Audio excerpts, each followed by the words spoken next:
Chapter 7. The earth shifted and slid beneath me, and I struggled to stay upright. It took me too long to realize I was still, embarrassingly, clinging to Nura's arm. Tisaanah, this is Max Antarius. I tore my eyes from the bright sun, blinking at our surroundings. Nura and I now stood in one of the largest gardens I had ever seen. It sprawled in all directions, flowers and greenery consuming every inch of earth. Nestled in the middle of it all was a little stone cabin. And there, crouched among wild white rose bushes, was a man who stood to meet us, sharp features pinched beneath the shadow of tousled black hair. Black hair? He wasn't a Valtane. This had to be a mistake. Now I understood the confused wrinkle on Willa's forehead. Max Antarius? Really? He rolled his eyes, letting out a scoff. His purple silk jacket, which struck me as horribly impractical clothing for gardening, rippled under the sun as he crossed his arms across his chest. His gaze settled on me. It was the brightest, iciest blue I had ever seen, so unnervingly stark that it edged on inhuman. Can you tell me why you're bringing strange girls in nightgowns to stomp my irises? I looked down at myself, forcing myself not to be embarrassed by this shapeless cotton thing. Then looked down further, to the little blue flowers crushed under my toes. To be fair, it would have been impossible not to crush something. Nura only answered, icily, "You haven't shown up to the towers for any mandatory appearances." Max Antarius lifted one long, straight finger. One? That isn't your concern, is it? Then another. Two? As you know, I am retired. You're still a member of the Orders? He uncrossed his arms, jerking his sleeve up in one sharp movement, making a show of examining the inside of his right wrist. I caught a glimpse of a small, gold-colored tattoo. The sun. I've been meaning to get rid of this thing. Nura didn't react, save for a small tightening of the muscles around her eyes. So slight that I would have missed it if I wasn't desperate for signs of communication, desperate to latch onto something other than the iron words that I struggled to understand. She gestured to me. This is Tisaanah. She has been assigned to be your apprentice. I armed myself with the most dazzling, bright-eyed smile in my arsenal, inclining my head in a greeting. Max Antarius's eyes danced from me to Nura and then back to me, black eyebrows raised ever so slightly, sharp words dangling in the air. And then he laughed. That's ridiculous. You didn't take one 6 months ago, so here you are. Retired. That was the agreement. And besides, his arms dropped, gesturing to me, then flailing into something like a shrug.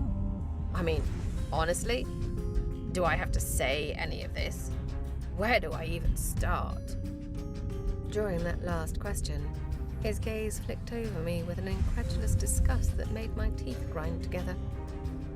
What are your reservations? Nura retorted. What are my reservations? You bring me a fragmented Valtane who's practically geriatric and ask me what my reservations are? Geriatric. I didn't know what it meant, but I was sure it was an insult. I steeled myself with a face of charming, earnest pleasantness.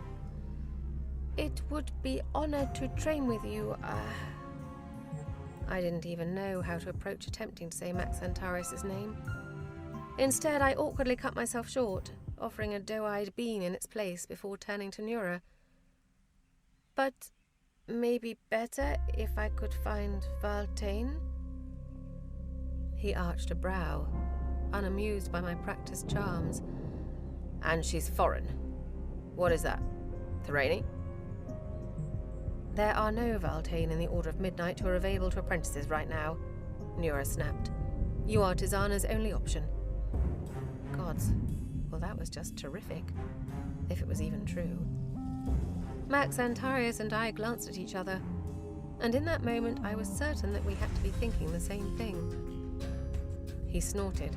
As much as I love being a last resort, this is ridiculous. How old are you anyway?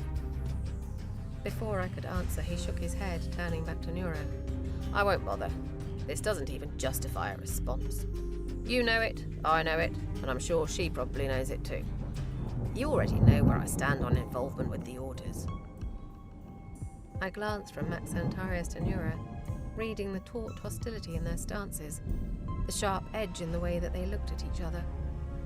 And I tasted the thread of tension in the air that lingered between them, one that seemed drawn from something deeper than this conversation alone.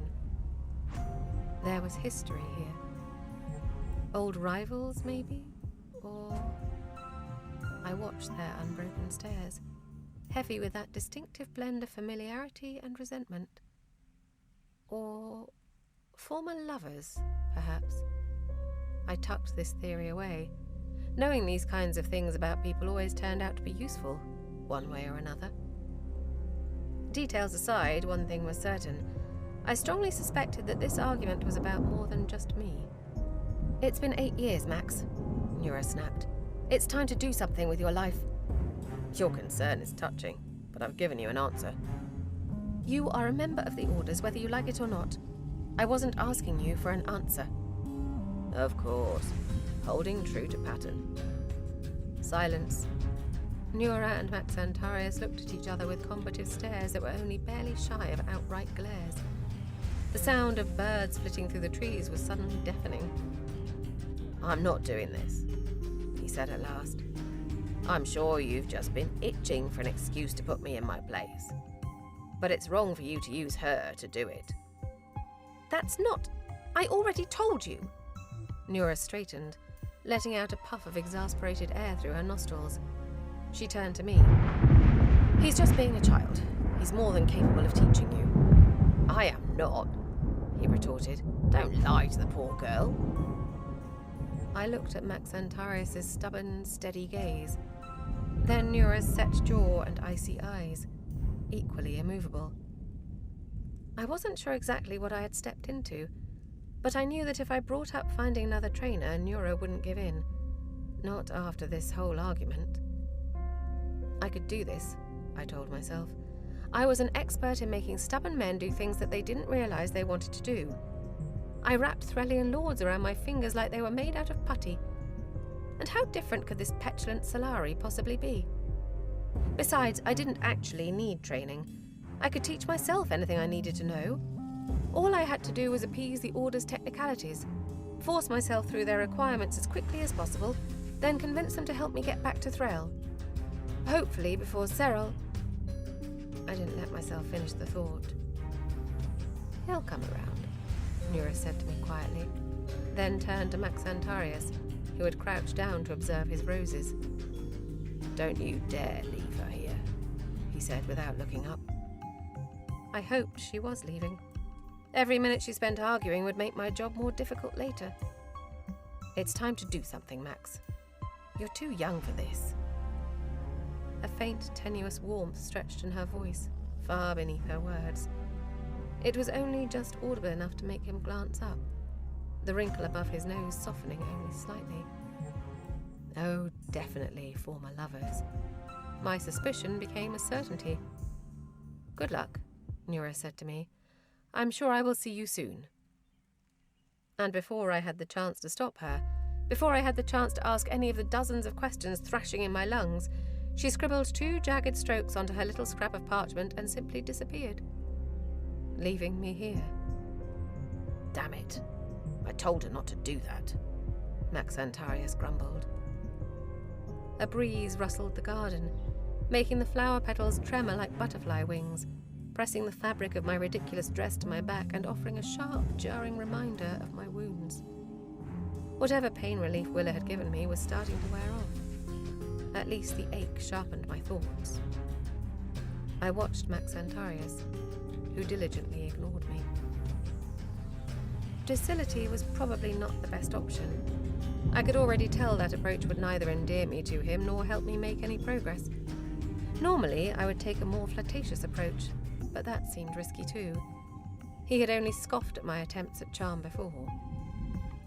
Eager protege might have potential. Maybe. I just needed to figure out what I had to work with. I watched Max Antarius' back, mentally reaching into the space between us, searching for any faint whiff of his emotions, his thoughts, his preferences. A sharp, startling pain rang out in the back of my head, as if my fingers had been slammed in a door. Max Antarius whipped his head around to glare at me. "Do not," he hissed, "do that to me. Ever." My jaw snapped shut, and I swallowed a rush of embarrassment. Nura had clearly shielded her mind, hiding it from my abilities. As a Valtane, she would have a mastery of thoughts that would allow her to do such things. It hadn't occurred to me that a Solari could do the same thing, though now it seemed obvious that such protections would be necessary, living in this world. "I apologize," I started. "I only..." But Max Antarius rose without so much as looking at me. "Fucking Valtane," he muttered. "Sneaky bastards." He strode to the door of the little stone cabin. I started to follow him, but he whirled around in the doorway, blocking it and sneering at me down the bridge of his nose. "I am not participating in this," he said. And before I could respond, the door slammed so forcefully that I felt the wood reverberate at the tip of my nose. I shivered. My back throbbed. Max Antarius had not opened the door again after slamming it in my face. For a while, I had paced around the garden, mulling over my options. The way things looked from where I stood, I had very few. At first, it had been difficult to curb my anger, which grew more and more potent with every passing minute. I dragged myself across the plains, across the ocean, to get here. I hunted and bartered and hid. I nearly died. And, in a thought that still clenched shuddering guilt in my chest, I killed. All of that so that I could be discarded outside the locked door of some petulant teacher who refused to train me. Gods, he wasn't even a Valtane. I didn't know much about Solari wielders, but I knew that even though they could, theoretically, do most of what Valtane could do, the way they used their magic was very different than the way I used mine. But I breathed in my anger and exhaled resolve. If they were going to force me into this situation, then fine. I'd make everything I could of it. I wasn't sure what Max Antarius expected to happen, but I didn't leave. Instead, I sat down just outside the door, crossing my legs, waiting. He had to come out eventually, and when he did, I'd be here. Besides, it wasn't as if I had anywhere else I could go. Minutes passed. 30, 40, 50. Then hours.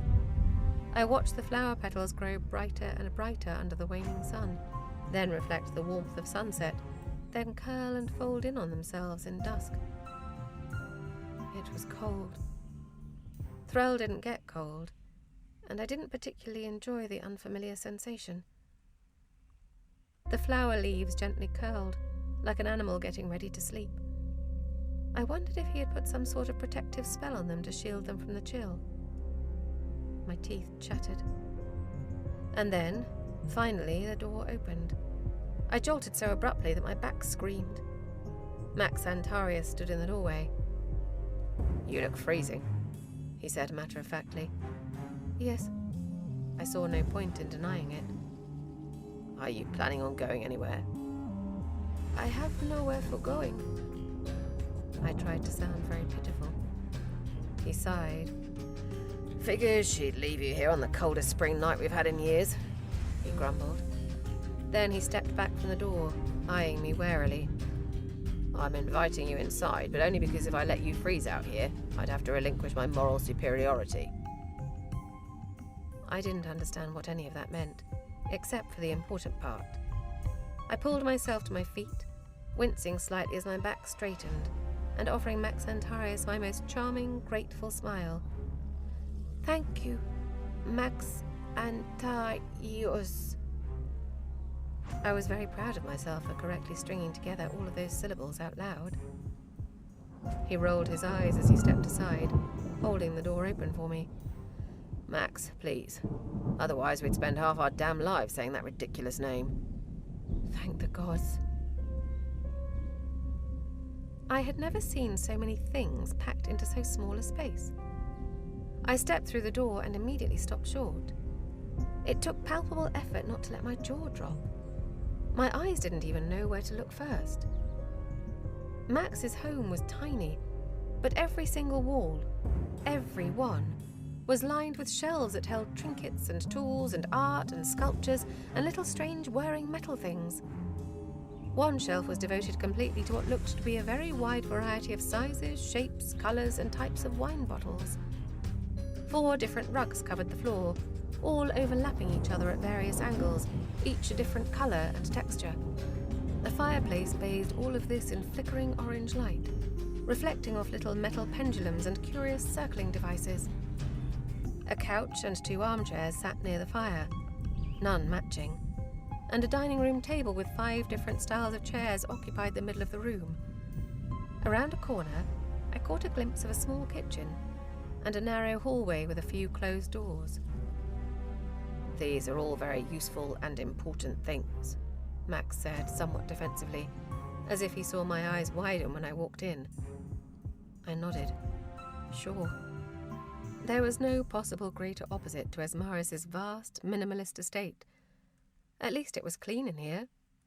Cluttered, but clean. Are you hungry? Max disappeared into the kitchen. As if answering for me, my stomach rumbled. Yes. He emerged with a bowl of soup and a teacup, which he placed at the table, motioning for me to sit. I did, and he slumped into the chair across from me. He replenished a mostly empty wine glass from a bottle that was also mostly empty, and leaned back in his chair. I sniffed. The soup Max had given me was different than anything I had ever eaten before. Thicker, and heavy with the still unfamiliar smell of the ocean. I would have inhaled it, even if it was disgusting. But it was good. Spicy, but good. Thank you. I was so ravenous that I barely remembered to say it. Max had shifted to leaning on the table, his chin propped against his knuckles, watching me in silence. I returned the favour, regarding him warily between bites. He was younger than I might have expected. Perhaps late 20s, though there was a certain sharp, observant quality to his expressions that made him seem like he could be older. High cheekbones doused in flickering firelight, a flat, straight nose, delicate upturned eyes beneath creaseless lids that only emphasized their unnerving, cloudy blue. Up close, they looked even more strange. I knew an old man in Threll who had cataracts that looked a bit like those, though certainly not in such a striking blue. Somehow I doubted that Max had eyesight problems, though.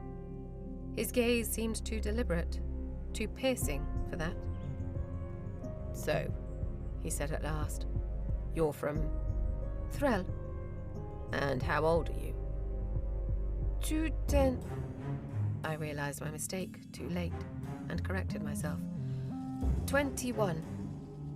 21, he echoed under his breath, shaking his head, as if this was a ridiculous answer. Apprenticeships are complete at 18. Do you realize how peculiar this entire situation is? I tried not to let Max see that I didn't understand, but apparently I failed, because he added, strange, unusual. Enough.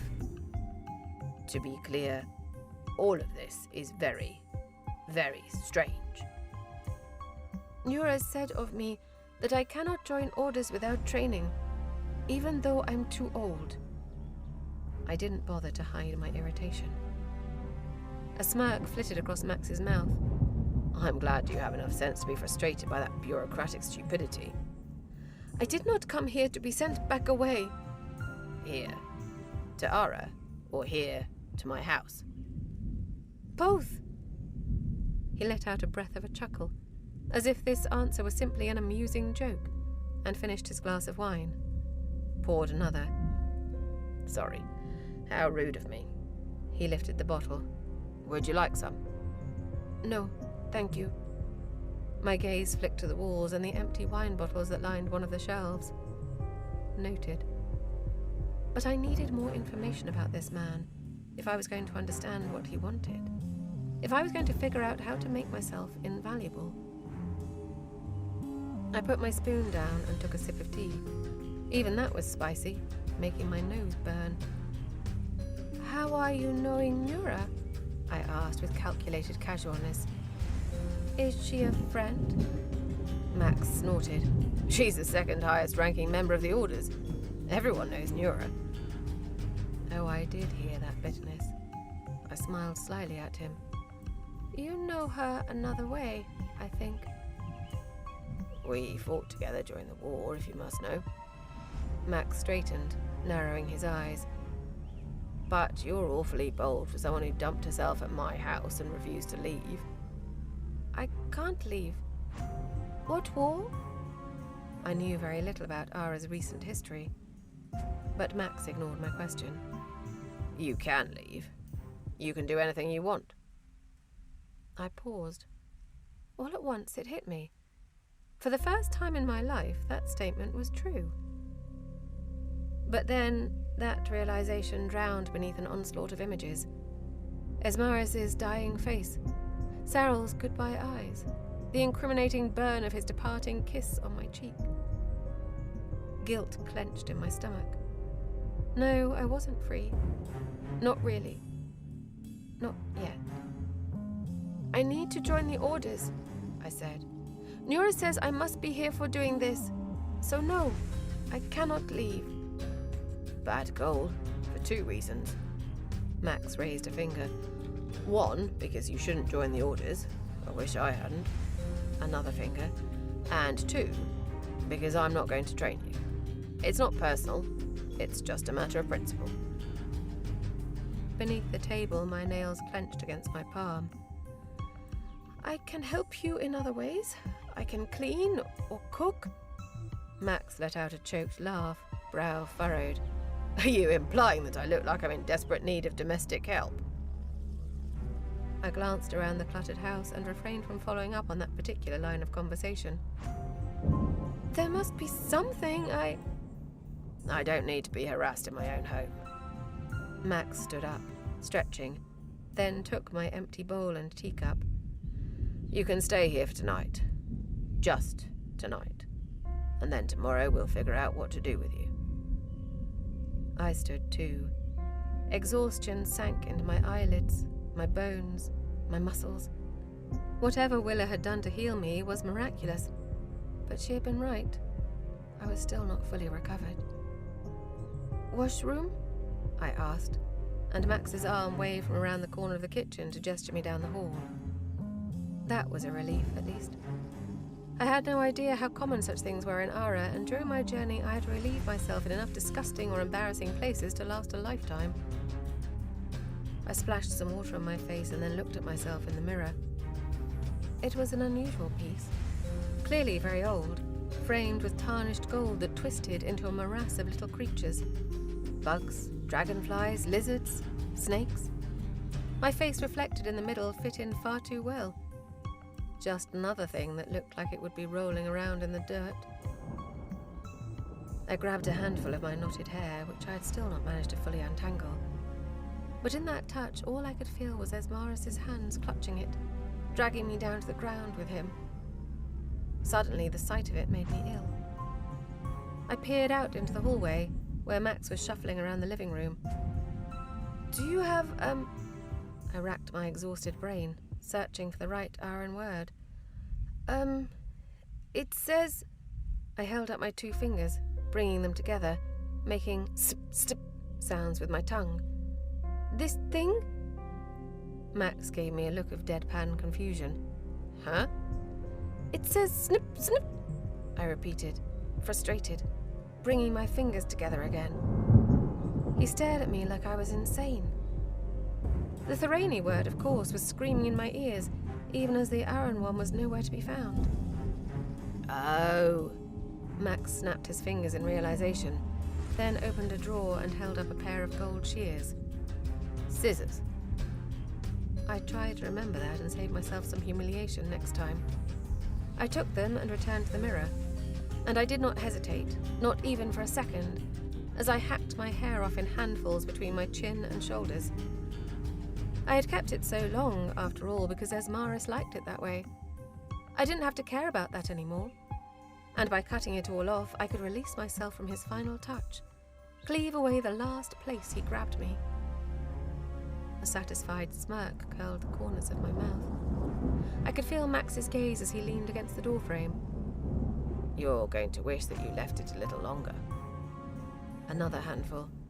I disregarded Max's statement. It felt good to have the ability to disregard the opinion of a man. I shook my head, feeling the lightness, watching my shortened hair bounce above my shoulders. "Is good this way," I said, handing the scissors back to Max. He shrugged. You're going to have a hell of a time keeping it out of your face. Long is fine, short is fine. It's this in-between stuff that gets you in trouble. He tucked the scissors into his pocket and jerked his chin towards the basin. Not my problem, though, as long as you clean all that up. I did as he asked, and I had never seen anything so beautiful as the fireplace flames claiming those tendrils of black and silver, shriveling them, reducing them to ash.